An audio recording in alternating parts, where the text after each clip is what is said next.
This is former Kansas City Chiefs wide receiver J.J. Burton, and you're watching the Outsider Sports Show.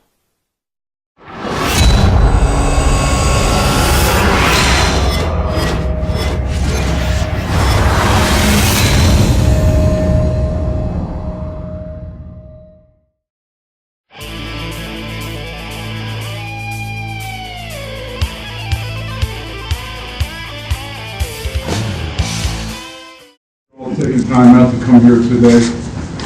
As usual, it's a very exciting part of the whole process of building a football team. Draft will be here next week. With that, we'll take your questions with regards to that. What's left to do now, between now and Thursday? Well, just from a procedural standpoint, we met with the offensive coaches yesterday. Actually, we had some meetings with Andy and Mark Donovan this morning and Clark. We'll meet the defensive staff with regards to, from the defensive staff's perspective, and then we'll meet with special teams coaches on Monday. To accomplish what? What is all this? Well, I think from what it accomplishes is, what you want to do is you want to get as much input as you possibly can with regards to how people see specific players, especially coaching staffs, because they're going to have to coach better. What we do is then, you listen to everybody, you filter through everything, and see if it best fits the interests of the organization. Then on Monday, Andy and I will sit down collectively. We'll talk, where we are as a team, where we think these players in this draft can help us. At the end of the day, we'll have this thing wrapped up here, and hopefully a good thing. The hard part is, making sure you make the right choices. That's the hard part. When you're assigning grades to players throughout this process, are you doing that based solely on the player's ability, or do you have to consider your depth chart / need? So, for instance, if you've got a player who could be blocked by a guy but you like him, does that affect his grades? No, I think what you do is, you evaluate his counts, how he plays the game. And then you have to begin to filter through the processes of, the makeup of the person. How do they fit schematically? I think that's how you kind of go through the process. It's not one simple grade where you can automatically place on one particular product. There's a few filters that you have to filter down. But you still got to anchor the board at some point with first round talent, second round talent, third round talent. Stay true to that. Stay true to the total board. So I agree with you on that. So when you do that, how much of need plays a role in where you're ranking guys up and down? I don't think that you have to base your grade solely on need. I don't think you can do that. That's not the best way to do this. Does it play a role though? No, I think what you do is you evaluate the person of how he plays the game of football and how best he can help this organization. How much do you focus on the first round where you're able to sort of better visualize how things are going to stack up as opposed to the amount of time spent on later rounds or kind of perfection? I think the hard part as you go through this thing is at different points of this draft, making sure that you're doing what's best for the organization. And that's studying the first round all the way down to free agency and making sure that you have everything completed and all of your facts and all of you've had discussion points and you've laid out and you have, as we say, turn over every stone to make sure that top guy all the way down to the bottom guy, you have done all of your research with regards to those players. When it comes to grading a player, how much weight do you give to the intangibles, like a guy's work ethic and character, and who do you rely on? That's important. All along, I think we as an organization have done a really nice job of saying, you know what, you get guys that really like football, that a degree of character within their person. I think that goes a long way in terms of sustaining a high level of success. You said last year it was typically 150, 175 guys on the board. You know how many players I got today? I don't expect you to give us that number, but I do want to know the high side in all your years of football. Like, what's the highest number you've seen on the board? Then what's the lowest? I kind of want to know the biggest and the lowest outside of the 175 usually. I'd say 220, all the way down to 150, 130. No, actually, they say if you really do it right, you're any good, you can hit 140. The fewer the better? Well, there's quantity, quantity. John, what's your overall assessment right now of the center group? Right now, the Chiefs currently only have one center in their push. What are you seeing out of this group? In terms of the college draft, Correct.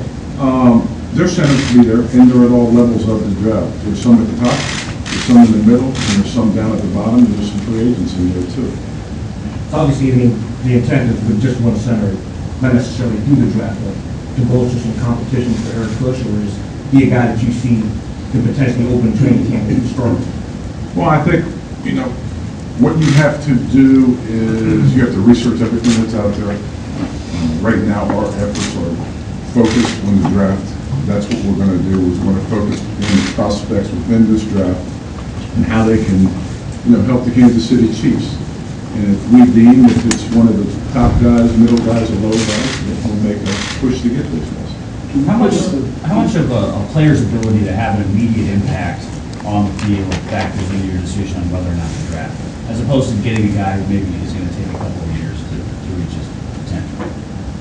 That's an interesting question because I think each position has their different degrees of how fast they can get up. What does the impact of a wide receiver have his first year as opposed to an impact of a linebacker, or an impact of a defensive lineman as opposed to an impact of a tight end?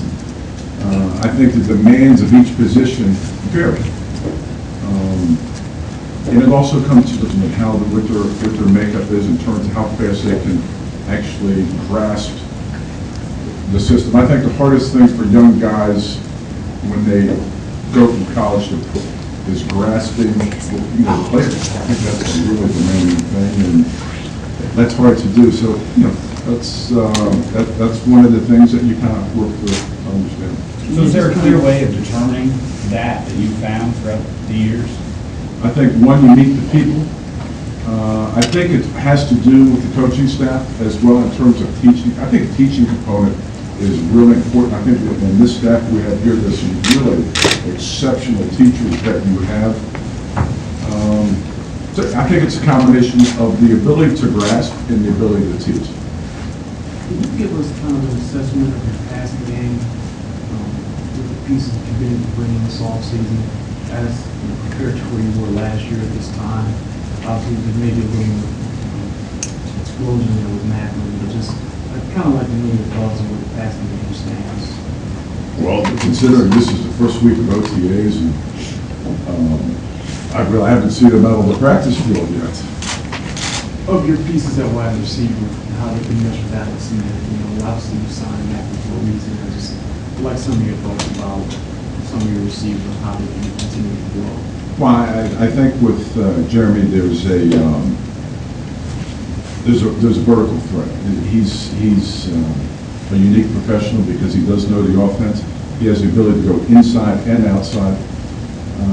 I think that helps. I think with the other, Jake and Albert, these guys are getting a chance to grow in this offense, and then you factor in other players as well. I don't know. I haven't seen everybody out at practice. What's the Correct. just kind of the attitude of this team? I mean, you have to consider a lot of things when you're team building, right? So, how do you feel like, at this point, this team has enough kind of edge, plays with enough attitude, and have some of the moves you made this offseason kind of been made with an idea toward improving that? Well, I like the energy that's in the building this week. They're around, that's for sure. I think that the players that are here are truly professional in terms of the new guys that we've added. got a chance, to meet them and watch them interact with their peers, and they've naturally kind of gravitated to their specific groups. I like the direction we're headed as a team, and if we can, put some more players within that puzzle through the draft, then that's even more exciting. Sorry, one last thing on that thing. Just what is your philosophy on bringing in kind of iffy character guys?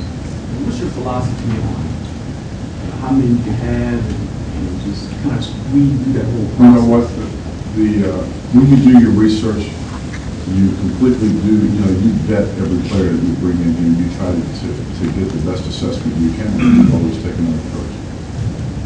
John, I know this hasn't affected the process up to this point, but having a number 2 draft pick, which you haven't had since you've been here, plus having 10 picks, how will that change your approach, if it does at all, once the draft begins? Well, first of all, that second round pick is included in the 10 picks.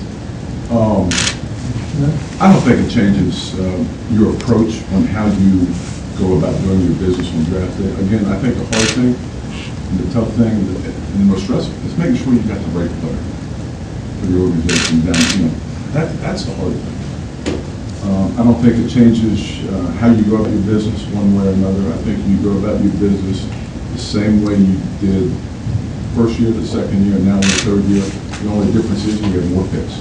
But freedom or more ability to move up if there's a guy you like with 10 picks and a second round pick than you maybe had before? I think for the organization, you try to keep all your options open. If you want to, let's say, move up in the first round, you could try to do that. If you want to move back, but I think the hard part is when you move up, or you're making the right move up. If you move back, those are the things that you sit and think about on a daily basis. When is it time to strategically take the player, move back, or move up? Do you think you would have traded for Ben Grubbs without, I think the trade was before they handed out the comp picks, but you knew you had a pretty good idea what was coming. Do you think you would have made that deal knowing that not knowing that those comp picks were on the way? Well, I think if you do your research, and if you do your analytical studies, you can kind of sometimes see things that may or may not appear. So I can take that as a yes? In terms of, If you made Grubbs trade, if you not been known you were, or at least were expecting those extra comp picks, yes. you would have made it anyway. Yeah, I like the guy. I mean, he's a neat kid. Pretty good player. John, Alex Smith was saying the other day that as a player waiting to be drafted, you just kind of have fun with all the hoopla that's going into it. How do you handle it when you're in the front office side of it? All the cameras, all the attention, all that stuff. To me, it's business as usual. That's kind of how I look at it. Right now, to me, what you're doing is, we as a group, and I'd be amiss if I didn't take time to thank all those guys upstairs in the personnel department and the coaching staff for all the hard work that they truly have done, the efforts that they have done, in the discussions that we've had with regards to this whole building process. But you have to sit and listen to this whole thing. I think you approach every draft the same. We go about it the same way year in and year out. It's fun, it's exciting, there's a degree of stress in it, but at the end of the day, once you've gotten all your discussion points out of the way, when it comes to draft day, for me personally, it's kind of boring, because you just kind of sit there and watch it, and you've had it's now becomes a thing of, it's factual now, the emotions out of it, now you just kind of you calculate the whole thing, and that's kind of the fun of the whole part, is then you start, okay, is it the right player, do you move up, do you move down, that's the little thing that kind of makes it fun. John, you're fond of saying it takes at least 2 years to have one draft class truly develop. As you enter your third draft, and you look back at your first draft here in 2013, how would you assess that draft as you move forward? So I look at it, we've gotten, early on we got some pretty good players. I think the 2 threes have turned out to be pretty good players. If I had to do it all over again, I think this is a quarterback-driven league. You need a quarterback. You know, I have no problem with giving up second-round pick for Alex Smith. Have you found that the number 18 pick in this year's draft was an interesting one in the sense that teams are just getting moved out in the infield? Protocols, exploratory talks begin now, or will they really ramp up on draft day? How does that really work? Well, I think right now we have called around to express interest, just to let everybody know that, you know what, we can talk and let's have an open line of communication. We'll be willing to, whatever you have to offer, let's sit and talk about it. It's a very fluid, I think the draft is a very fluid process in terms of how it unfolds. And you kind of see, okay, what happens, there's a lot of things that can happen between 1 and 18. I mean, it's quite an interesting draft in that regard. John, going back to that 2013 draft, Mike Catapano, Sanders Cummings, clearly they've lost a lot of time since then. What do they need to do this year in your eyes? Potentially having an impact, obviously staying. I think that they need to take the same attitude that they had this offseason, continue all the way in the trading camp. If you look at Michael, right now, Catapano, he's 295 pounds. I mean, he looks wonderful. And then I look at Sanders, and he's diligently working. And, I just want those whole things to carry over in the training camp, and then we'll see what happens. So in the evaluation process, they're not that far behind the power curve. I don't think so, but I still think it's a little bit incomplete. With a possible suspension looming with Sean Smith, do you feel the need to address the cornerback position and maybe higher than you thought previously? No, we'll see what happens in that regard. I think whatever does happen, we're prepared for it. I think we have enough flexibility in the draft and just get the best players. Is it a coincidence that in each of the last 2 years, the first round pick has been at a position where you basically planning ahead for a year? You could have been planning ahead for a year. You see what I'm saying? I mean, was that a coincidence at all, or is that just part of your philosophy?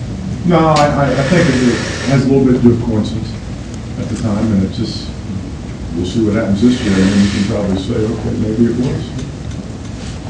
Couple more, guys. How many first-round players are actually in this draft? Just because you have 32 picks, doesn't mean you have 32 first-round picks. That's a pretty good question. From overall, well, of course there's going to be 32 players getting selected in this draft. From the total number of impact players, I would say from impact players, I'd say there's probably 10 to 12 impact players in this draft. So what then factors into the decision potentially to trade up or trade down, especially in that first round? Well, you got to have a trading partner. That's the first thing you got to do.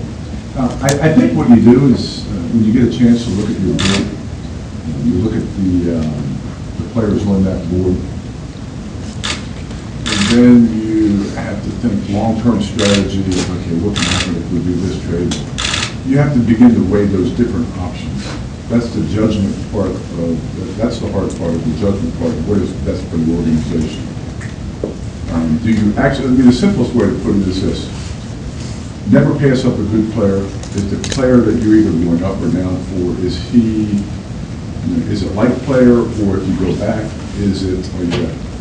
are you getting compensation and passing on a good player, if that makes sense? Or are you going up just for the sake of going up? Last 2 days and then Torres. Fully realizing that we don't talk about the business overall. Yes. Where do you think stand right now with Justin Houston, and how does his future here, if at all, impact what you do with that? We've said all along, Justin's a great football player. He really is. I mean, I foresee him going in the future. If you're going to ask me if I had conversation with his representatives, I have. I've had conversation with his representative, or we have, in the last 3 days. Are you guys making headway?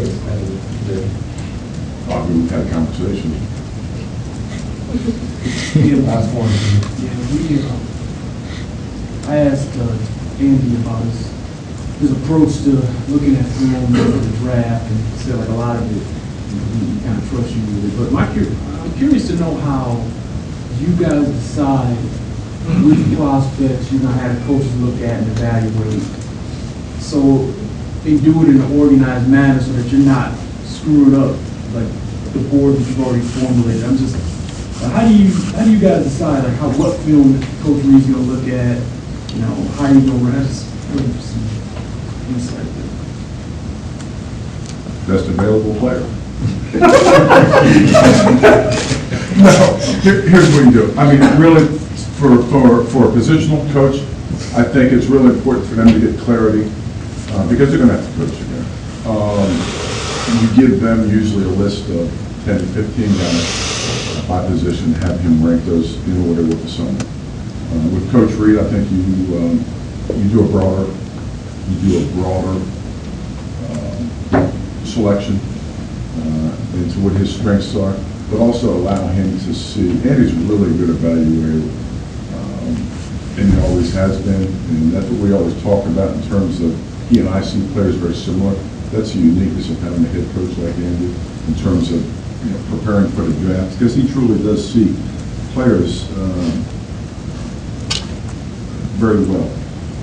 But I kind of give him broader, and as well as the coordinator, I give them a broader picture of who they should concentrate on. I know, you want to see as much film of the guy as possible. How much does it take, like, the good evaluators to see of a guy? How many games do you really need to see of a guy to really at least think you've got a decent idea of what he can do? I think it varies. I mean, can it be quick though? I mean, can it be? It could be 5 plays. Seriously, I mean, it could legitimately be 5 plays.